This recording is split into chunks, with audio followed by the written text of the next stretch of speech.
Quizá, y lo dejo entonces para pensar eso.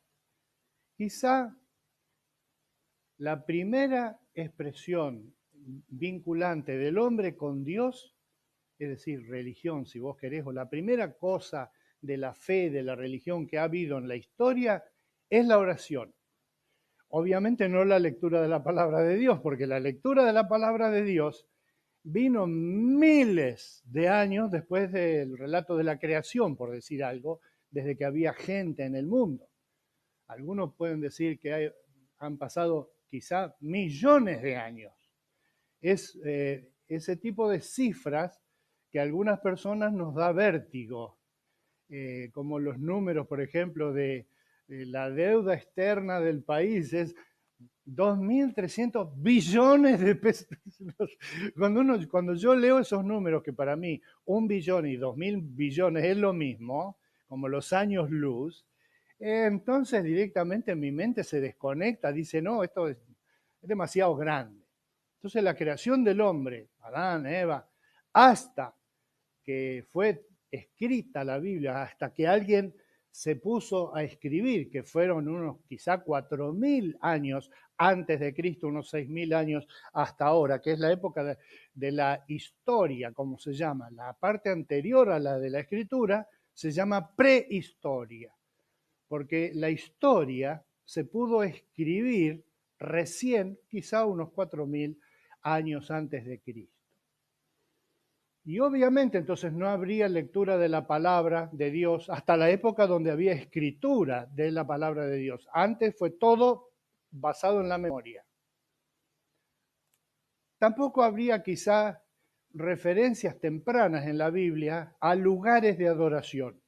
Hay alguna referencia muy primitiva a las apachetas, que es algo que muchas indígenas en el mundo han usado, los andinos, por ejemplo, y hasta el día de hoy hay los hawaianos, lo hacían también cuando estuve allá, vi eso, que es en un lugar usar, miren la idea, el concepto, ¿no? En un lugar decir, para mí, justo estoy señalando a la luz mágica, ese es el lugar mágico, ¿no? Vamos a señalar para otro lado, decir, acá. Decir, va por la montaña, tiene una experiencia mística, y entonces apila unas piedras y dice, acá, en este lugar, yo sentí la presencia de Dios. Hay varios en la Biblia, como por ejemplo el famoso caso quizá es Jacob en Betel, y él puso por nombre a ese lugar, le puso, hizo una pila de piedras, un altar de piedras, no dice apacheta en la Biblia, dice, tomó una piedra o tomó unas piedras e hizo un altar, pero es lo mismo, es decir, no era un altar para quemar algo, sino un lugar que decía, en este lugar, no es que había una magia que vos tocabas las piedras y te curaba de cáncer, no, pero un lugar que decía, mi abuelo pasó por acá y estas piedras que están acá señalan el día que el abuelo sintió la presencia de Dios en este lugar. Yo tengo una pacheta que no puse a pacheta. En Puerto San Julián, hace muchos años atrás, yo viajaba como estudiante del seminario y el micro paró para cenar. Y los choferes bajaron para cenar y charlaban, todo les llevó como 1 hora y pico, mientras el micro estaba en el estacionamiento afuera, en un lugar llano completamente, la Patagonia, una noche azul, oscura, transparente, el cielo, fría, y yo salí para estirar los pies porque el viaje en micro había sido como de un día entero, todavía no llegábamos. Y en ese lugar yo salí y estaba pensando en lo que pensaba todo el tiempo, es decir, mi relación con Mónica, éramos novios en aquel entonces.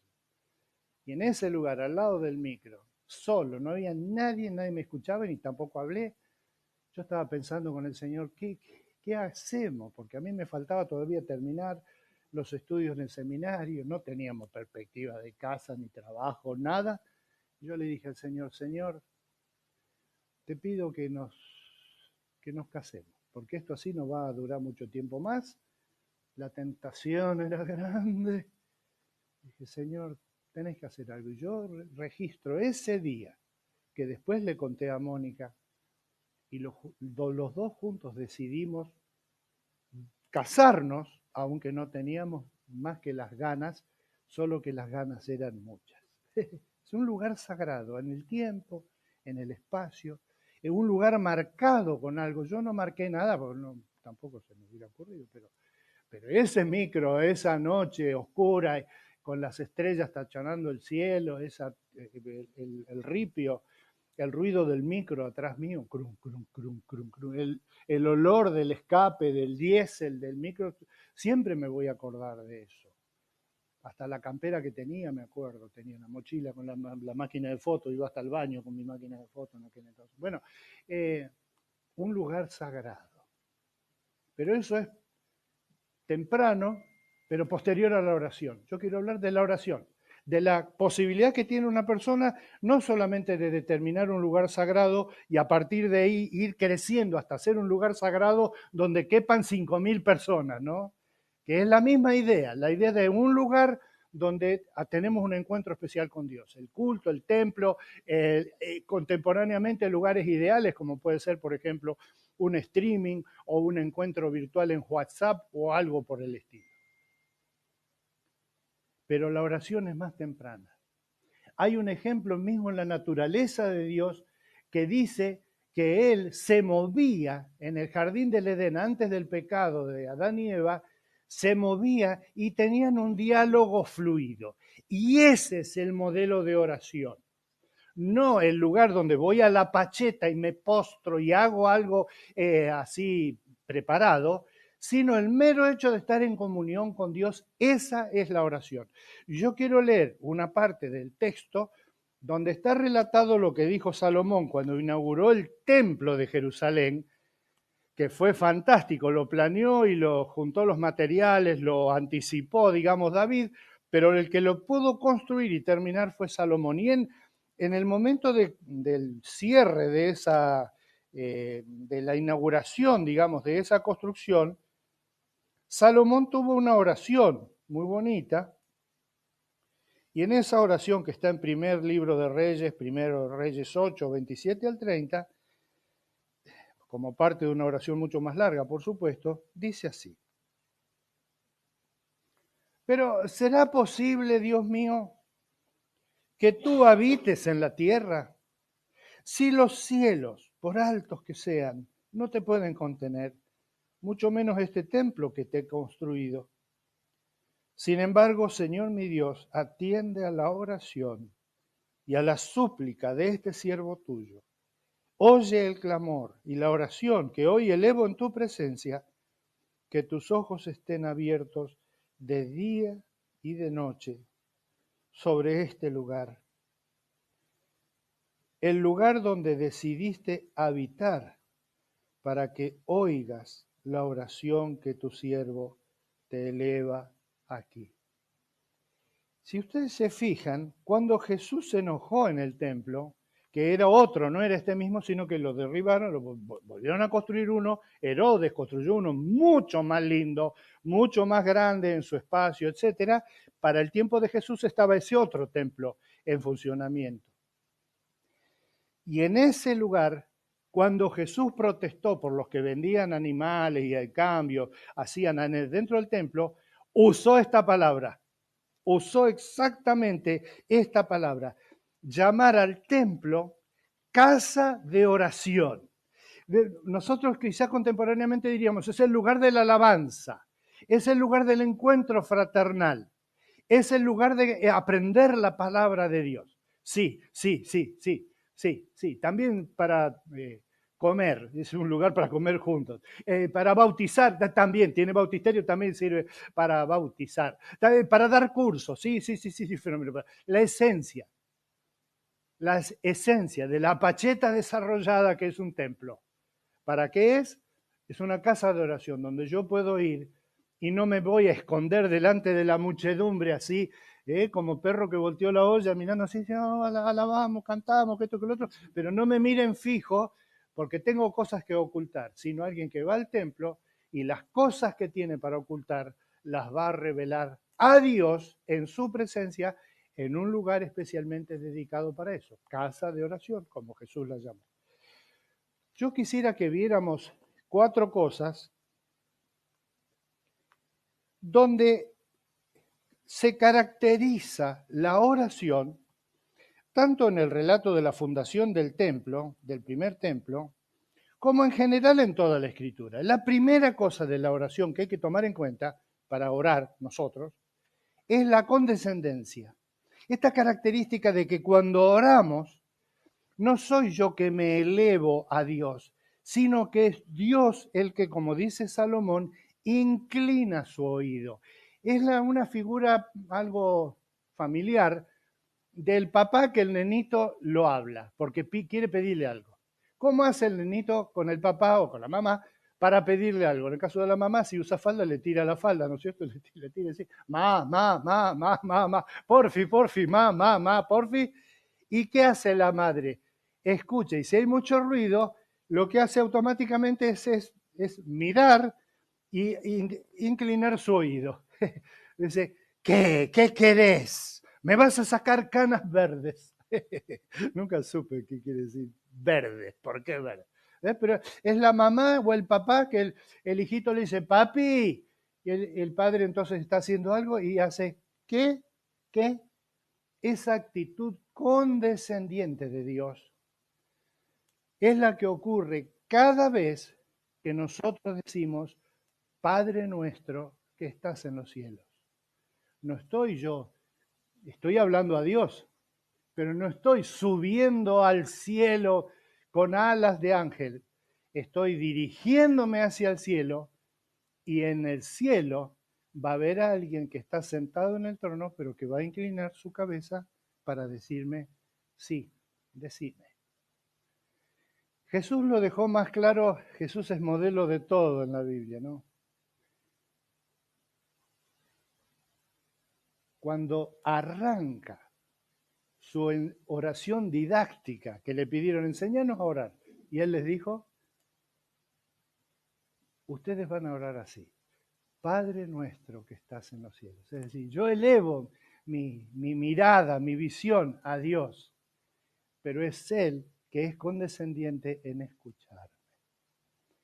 La otra cosa que quería mencionar, y acá me voy a apoyar en un texto del Nuevo Testamento también, es que la oración como tal no es una cosa.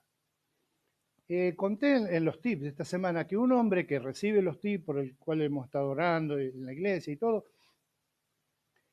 me mandó decir en realidad que él no puede orar, porque yo le dije que él ore, que ore él mismo con Dios. No puedo orar porque tengo problemas en la garganta, tiene un problema de salud muy grave, está grave, y me dice, no puedo hacer. Entonces le dije a través de la persona que me habló, dije, no necesita hablar, porque él me di cuenta que lo que él decía, pensó es recitar un Padre Nuestro en voz alta. No es eso, es hablar con Dios. Como uno puede hablar, aunque en realidad uno no habla, si no es con Dios, con nadie, a menos que esté enfermo mental de su cabeza, no hablamos con nadie en el pensamiento. Hablamos con alguien a través de la voz, de la escritura o de algún medio, pero no directamente. Pero con Dios podemos, si tenemos la capacidad de pensar, y a veces con el pensamiento algo enturbiado, ¿no? Por un problema de salud o lo que fuera, aún así podemos tener comunión con Dios. Digo esto y lo voy a mencionar. Aunque uno esté alcoholizado, porque yo escuché el testimonio de muchas personas y yo decía, ¿cómo? Está borracho y Dios, con esta persona no puede hablar dos palabras seguidas y Dios lo va a escuchar. Y la respuesta es, después de escuchar el testimonio de muchos exalcohólicos, la respuesta es sí, sí puede.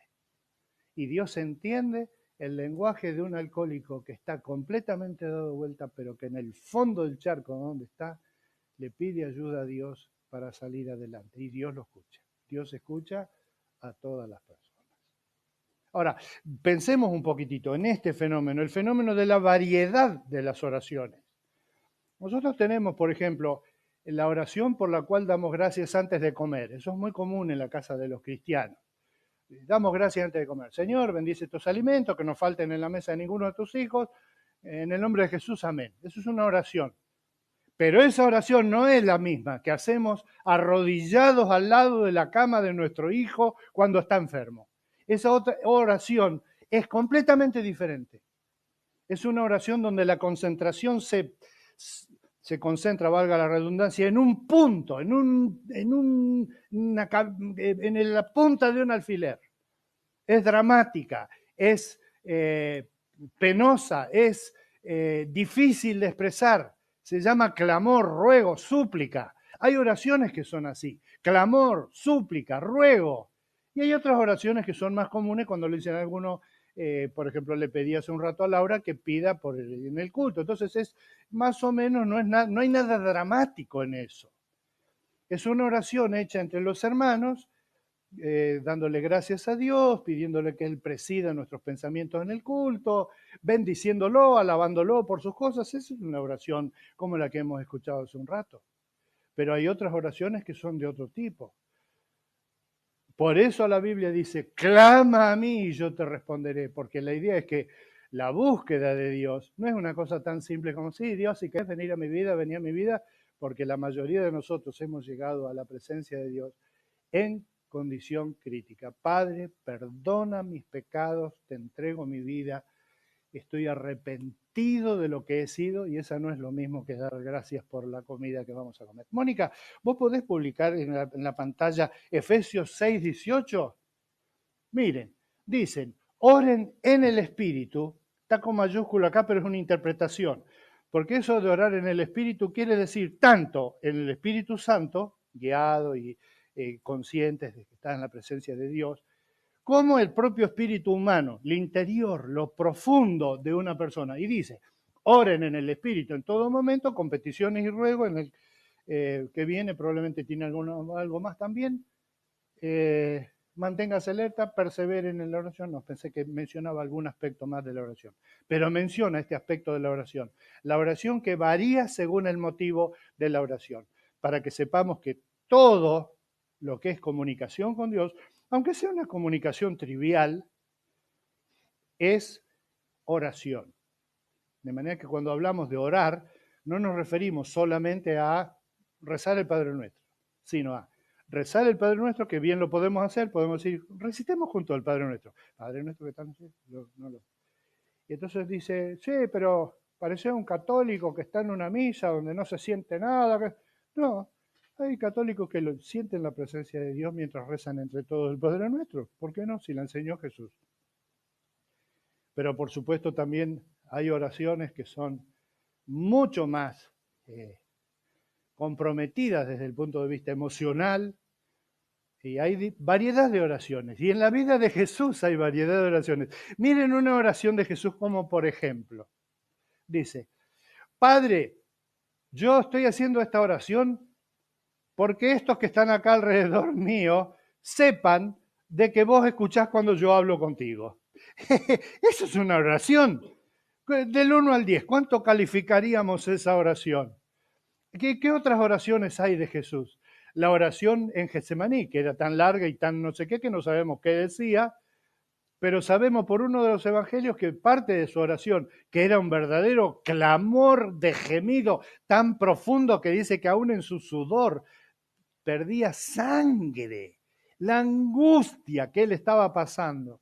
Y lo que él decía era, si es posible, Padre, pasa de mí esta copa. Es decir, hacer que de alguna forma podamos esquivar esta situación, que no se refería al dolor de morir en la cruz, se refería al dolor de separarse de Dios. Y esa fue parte de su oración. Cuando Jesús estaba muriendo en la cruz, entre cosas que dijo al Padre, la última fue consumado está. Es una palabra sola que quiere decir, listo, ya está, se terminó, ya está cumplido. El foco está puesto en, ¿queda algo más para hacer? No, ya está todo cumplido. Padre, está todo cumplido. Y dicho eso, expiró. Así nomás. Hay un elemento en la oración que es que la oración debe ser, en cierta forma, reconciliadora. Cuando yo oro, me reconcilio con Dios, cada vez. Pero también debería haber reconciliación con los demás. Por eso también se pide de orar por los enemigos. Eso es una picardía del Señor. de orar por los enemigos. Porque yo voy y hablo con Dios, oh, todo muy santo, oh Señor, y el Señor me mira y me mira y me hace así con la ceja, y ya ahí me acuerdo de mis enemigos. Y digo, ay, ojalá que... Yo dije fuerte en voz alta, ojalá que, que los pise un carro. Ojalá que se pudran en la cárcel. Estoy diciendo algunas de las oraciones más comunes que escuchamos por ahí. Que un mal rayo te parta, como decían las gitanas. ¿Es esa la mentalidad que yo puedo elevar a Dios y esperar que Él diga, sí, la verdad, tenés razón, vamos a hacer eso? ¿O hay oraciones que yo no me animaría a hacer delante de Dios? Entonces las tengo que tirar a la basura. Bollito, listo. Porque la oración es reconciliación. Es reconciliación primeramente con Dios. Cada vez que nosotros nos dirigimos a Dios, decimos, Padre nuestro que está en los cielos, no digo todas las veces, pero frecuentemente vamos a pensar como Salomón pensó, se fijaron en eso, dijo, los cielos de los cielos no te pueden contener, y menos el templo este que te hemos edificado. Se mataron para hacer el templo. ¿Saben cómo hicieron el templo? Con técnicas de construcción que implicaron que no martillaron ni un solo martillazo en toda la construcción. Y nos reíamos con Mónica, le contaba el otro día. ¿Sabes qué significa esto? Que un picapedrero que le traían piedras y tenía acá, y entonces iba armando un muro, por ejemplo, iba llegando a esta altura y dice, oh, más alto estaban las ventanas. Entonces, él entonces necesitaba una piedra para acá. Agarraba un palito de regla que él tenía, medía así, así, así, así. Iba y picaba una piedra. Toqui, toqui, toqui, toqui, toqui, toqui. Che, a ver, alguien que me ayude. Agarraba la piedra, la ponían en el agujero. Y si la piedra no encajaba bien porque le sobraba una puntita o porque había que cortar una piedrita para que encaje ahí, entonces tenían que sacar la piedra y ponerla ahí. Y darle ping, ping, ping, ping, ping. ¿Qué tal si eso no se puede hacer martillando en el templo? ¿A dónde tenían que trabajar esas piedras? A un lugar distante, no sé a cuánto, pero ponele media cuadra. Tenían que agarrar la piedrita, llevarla media cuadra, bajarla ya, medirla, quebrarle la puntita que sobraba, volverla a traer, volverla a presentar todas las veces que fuera necesario hasta que la piedrita encajaba en su lugar. Todo para que en el lugar donde estaba eh, edificándose el templo para adorar a Dios, no se escuchara ningún ruido, no fuera un lugar así, una obra. Ustedes vieron lo que son las obras en construcción, ¿no? Que hay un ambiente alegre, pero también grosero. Pasa una chica, ¡adiós, preciosa! Ese ambiente de obra en construcción no había en el templo de Jerusalén. Últimamente, la oración también es eficaz. Es decir, cuando oramos, nosotros debemos saber que cuando oramos, Dios hace cosas. En el concepto pagano, Dios hace cosas porque yo le oro. Ese concepto hay que deshacerlo, porque se filtra siempre. Se ha filtrado también en la fe cristiana y muchas personas, por ejemplo, el concepto cadena de oración. En la cadena de oración, si el pensamiento es, qué lindo nos unimos muchos para orar por un motivo, está bien. Pero a veces hay la idea y se escucha, se filtra, porque pone gente, porque cuantos más seamos, más bendición. No, no es cierto que juntar muchas voluntades humanas da fuerza a la oración, porque entonces Dios no sería todopoderoso y omnivoluntario, digamos, sino que podemos muchos unirnos para orar, lo cual es muy lindo cuando muchos, ¿no? Si 2 o 3 se pusieran de acuerdo, etcétera, etcétera, pero no es el concepto pagano de que son nuestras energías espirituales, digamos, que se juntan y producen resultados, sino que nosotros, personas dependientes de Dios, dependemos de un Dios que da resultados a la oración, que contesta. No dice que siempre contesta que sí, pero sí que siempre contesta.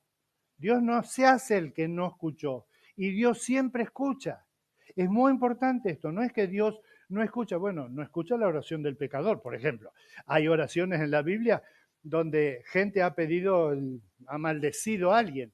Padre, te ruego que me quites la vida. Alguien ya medio con un complejo suicida encima, con una depresión muy grande. ¿Y qué fue lo que pasó? No pasó nada, porque Dios no responde la oración, por más que seas un profeta, no te va a responder una oración, quítame la vida. Dios te dio la vida y Dios valoriza la vida. No te va a matar. Dios te va a dejar que vayas aprendiendo a vivir en comunión con Él. Dios no quiere matar, dice la Biblia, Dios no quiere la muerte del que muere. Dios quiere darnos una vida y una vida plena. Eso no significa que Él va a responder a todas las oraciones que sí. Pero si miramos nuestra propia experiencia personal, vamos a ver un montón de veces que Dios hemos pedido algo y Dios lo dio. Y que todas las cosas, si las miramos desde otro aspecto ahora, ¿cuántas cosas tenemos en nuestra historia que Dios nos dio y a veces ni nos dimos cuenta hasta después? Y quizá ahora mismo nos estamos dando cuenta, claro, eso era Dios que estaba dándome tal y cual cosa, una oportunidad, un objeto, un trabajo, lo que fuera. Porque la oración dice, ¿querés poner el texto entonces? Ahí, ¿sí? Santiago, por favor.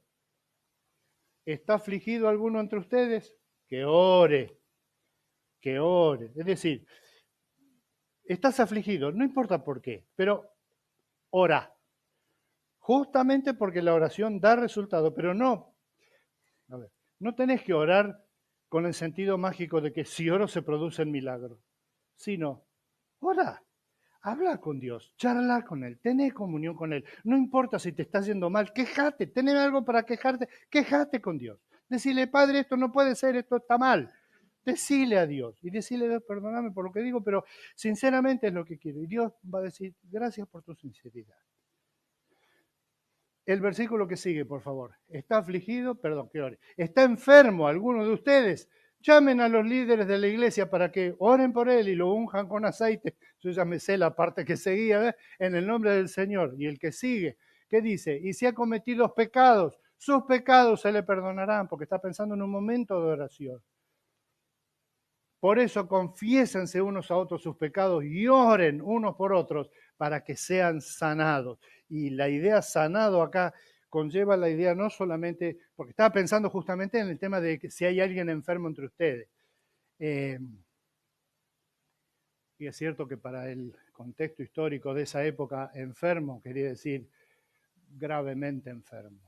Las personas todas tenían tajitos, dolores, reuma, dientes caídos y problemas de vista. No los consideraban enfermos serios, pero alguien que está enfermo, como dice, es una persona que ya está en las últimas pataditas. Y entonces, ¿qué había que hacer en una situación así? Pues orar, ir a la presencia de Dios, clamar por Él. Y dice, y muchos tienen problemas con esa parte del texto, dice, si hubiera cometido pecado, los pecados le van a ser perdonados. Dice, ¿la unción con aceite perdona los pecados? No, qué raro que no hay otro texto que diga lo mismo. No, porque no dice eso. Lo que dice es, en ese contexto de oración, si hay un pecado, si hay algo que está mal, va a salir a la luz, va a ser confesado y perdonado. A veces en secreto, cuando alguien está orando, ahí están los ancianos orando por uno de la iglesia que está medio. Si alguno de esos viejitos o ancianos de la iglesia están orando y en ese momento se acuerda que tiene una falta sin confesar a Dios, en ese momento él va a decirle en el corazón a Dios, Señor, perdóname, te pido limpieza en mi corazón, pero que tú bendigas a este hermano y lo cambies, le hagas, que vos lo bendigas. Conclusión. Probablemente alguna persona diría, la conclusión lógica del pastor para su mensaje es, oremos más. La respuesta es no. ¿Vieron que hay gente que mide el tema de la duración de las oraciones? ¿De cuánto ora? Había un señor que oraba 14 horas por día y todo eso, qué bárbaro. Y yo que no aguanto ni 10 minutos.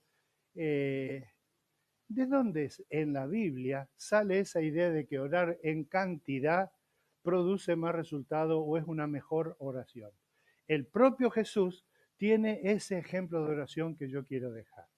Y es, en algunas circunstancias, pasó noches enteras orando. Y en algunos momentos oró tan corto como consumado es, y dicho esto, expiró. Es decir, a lo que me parece que debemos invitar o nos invita la palabra de Dios con el tema de la oración es, la oración no es un fin en sí mismo, es un medio para tener comunión con Dios. Y el objetivo sería profundizar, actualizar todo el tiempo nuestra comunión con Dios, obviamente a través de la oración. Es decir, tuve un acto fallido ahí, ¿no? Llegué hasta la off. Eh, eh, de tener comunión con Dios. Y que la comunión con Dios sea de tipo, no importa cuánto tiempo, sino que esté siempre. Por eso dice, orad sin cesar. ¿Y cómo se hace para orar sin cesar? Voy, trabajo en un restaurante de comida rápida, en el McDonald's, y le digo, ¿y usted qué combo quiere? Padre nuestro que estás en los cielos, santificado sea tu nombre. ¿Y lo quiere con mayonesa o con mostaza? Santificado sea tu nombre. Que esté todo el día orando así. No, obviamente, es una ridiculez eso, pero sí, mientras estoy atendiendo un pedido, si soy empleado de McDonald's, yo puedo estar pensando en Dios, preguntándole a Dios, orando a Dios, y cuando tenga una situación grave, de rodillas a un lugar solitario, con llanto, sin preocuparme por cómo luzco, sino estoy dominado por esta necesidad profunda y voy a orar en consecuencia. Y en otros momentos daré gracias por la comida, cosa que vamos a hacer dentro de un rato si Dios lo permite. Pongámonos en pie, le pedimos a Dios que nos bendiga. ¿Y cómo lo vamos a hacer? En oración, claro. Padre, escucha nuestro corazón como seguramente lo haces y te damos gracias de que nos permites tener el deseo de crecer en conocerte, de crecer en la oración, pero en ese sentido, de conocerte a vos. ¿Cómo es tu carácter? ¿Cómo pensás vos de las cosas que nos están pasando? De los pensamientos que tenemos cotidianamente. ¿Hay algún pensamiento que a vos no te gusta, francamente? En serio, Padre, ¿querés mostrarnos cuál es? ¿Querés ayudarnos a sacarlo? Porque a nosotros, por alguna razón, ese pensamiento nos viene todo el tiempo y está mal. Hay algo ahí que no está funcionando. Así que ponemos nuestras vidas en tus manos, sabiendo que acá lo que importa no es la boca que habla, sino el oído que escucha. Te bendecimos, Padre, en el nombre de Jesús. Amén. ¿Qué te ha parecido este mensaje? Podés ayudarnos a difundir este evangelio dando like a este video, suscribiéndote a este canal y compartiendo con tus amigos en las redes. Con tu apoyo, YouTube nos va a ayudar acercando estos mensajes a muchas más personas, y gratis. Muchas gracias y bendiciones para vos.